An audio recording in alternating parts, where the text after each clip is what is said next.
होळ्या पुढल्या बातमीकडे महिनाभरानंतर इस्रायलचे गाझा पट्टींवर हल्ले हवाई हल्ल्यामधून 400हून अधिक जण मृत्युमुखी गाझामध्ये पुन्हा एकदा तणावाची स्थिती।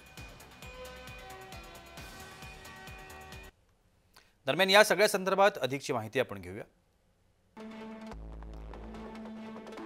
हमास आणि इस्रायलमध्ये शस्त्रसंधी।